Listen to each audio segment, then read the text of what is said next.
Halo Gibol, balik lagi nih di Ruang Bola, tempat nongkrongnya para pecinta bola. Di episode The 5 Best kali ini, kita bakal ngebahas topik yang bikin para fans bola garuk-garuk kepala, yaitu para wonderkid yang gagal bersinar.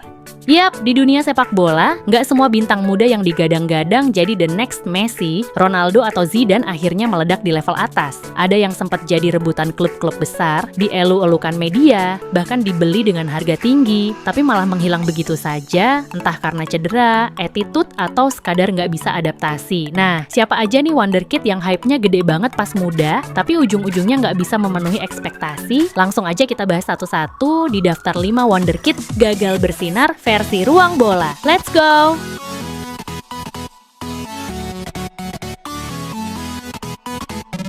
Posisi kelima, Bojan Krkić.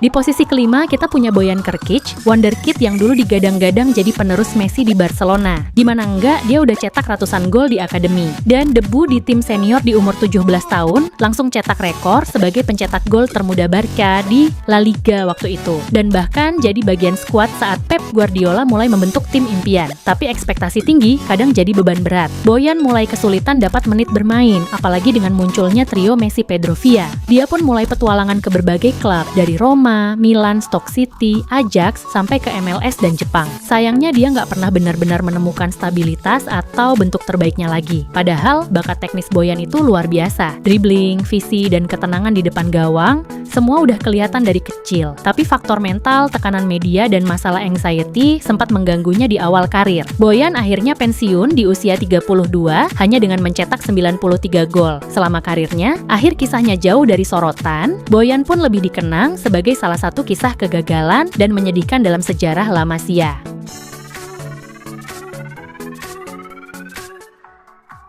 Posisi keempat, Royston Drenthe. Kalau ngomongin wonderkid yang hype-nya gila banget di awal karir, Royston Drenthe nggak bisa dilewatkan. Tahun 2007, Drenthe baru aja tampil memukau bareng timnas Belanda U21 dan langsung jadi player of the tournament di Euro U21. Nggak lama, Real Madrid langsung ngegas dan boyong dia ke Santiago Bernabeu. Bayangin, anak 20 tahun asal Rotterdam ini tiba-tiba satu tim sama Raul, Casillas, dan Van Nistelrooy. Tapi, ekspektasi tinggi itu malah jadi beban berat buat Drenthe. Dia kesulitan adaptasi, sering bentrok sama pelatih, dan gaya hidupnya yang liar bikin performanya nggak stabil.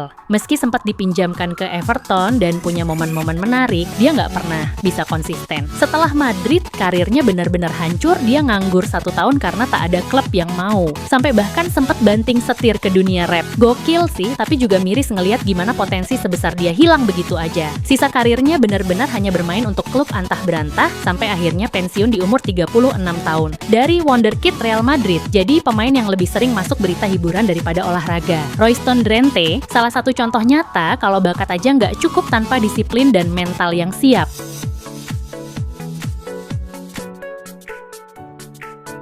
Posisi ketiga, Alen Halilović. Di posisi 3 ada pemain yang dulu sempat dijuluki The Next Messi, Alen Halilović. Waktu masih remaja, dia udah debut bareng Dinamo Zagreb di usia 16 tahun. Dan langsung jadi sorotan se-Eropa. Dribble lincah, visi tajam, kaki kiri maut, semua orang yakin dia bakal jadi bintang besar Kroasia. Nggak heran, Barcelona pun langsung ngerekrut dia di tahun 2014. Tapi sayangnya, perjalanan Halilović di Camp Nou nggak sesuai harapan. Dia cuma main buat tim Barcelona B dan sempat dipinjamkan ke Sporting sebelum akhirnya dijual ke Hamburg. Dia juga sempat bermain di Italia bersama AC Milan. Di tiap klub itu, dia cuma kasih kilasan kemampuan, tapi nggak pernah benar-benar meledak. Masalahnya, mungkin terlalu cepat naik daun. Banyak pengamat bilang Halilović kurang dewasa secara mental dan kesulitan adaptasi dengan tekanan di level atas. Padahal dari segi teknik, dia punya semua modal buat sukses. Sekarang di umur 28 tahun, dia masih bermain di Liga Belanda bersama Fortuna Sittard, tapi jauh dari sorotan utama. Dari Barcelona ke klub-klub kecil Eropa, karirnya seperti roller coaster yang nggak pernah naik ke puncak. Alen Halilović jadi pengingat kalau hype besar di usia muda bisa jadi bumerang kalau nggak dibarengi kerja keras dan pembentukan karakter yang kuat.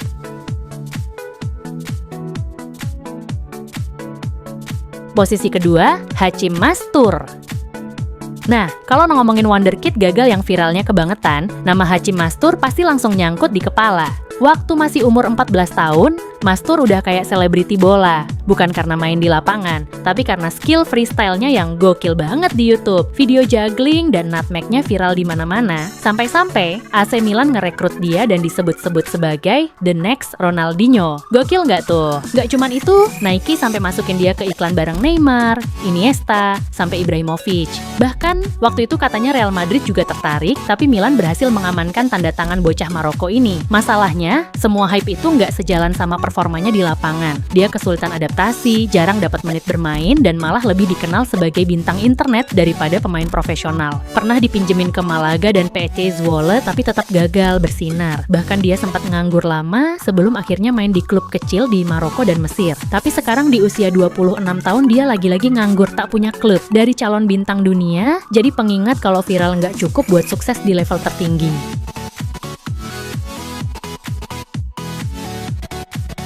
Posisi pertama, Alexandre Pato.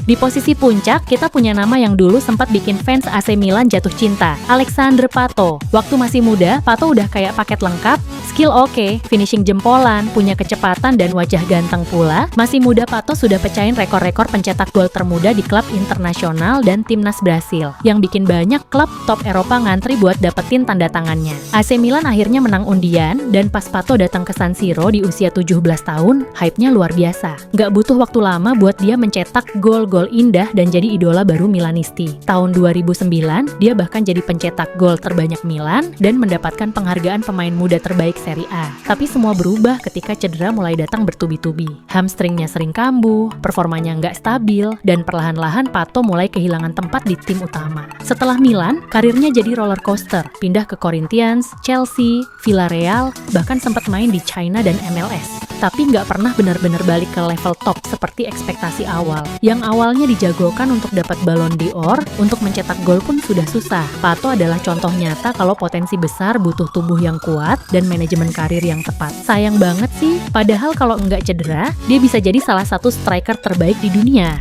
Nah, itu dia, 5 wonderkid yang sempat digadang-gadang jadi bintang masa depan, tapi akhirnya gagal bersinar. Dari yang dijuluki The Next Messi sampai yang pernah angkat trofi saat muda, semuanya pernah jadi harapan banyak orang. Tapi sepak bola emang nggak semudah itu. Kalau kamu punya nama lain yang menurutmu lebih layak masuk daftar ini, tulis aja di kolom komentar ya. Siapa tahu nanti kita bisa bikin part 2-nya. Jangan lupa buat like, subscribe, dan nyalain loncengnya biar kamu nggak ketinggalan konten The 5 Best berikutnya.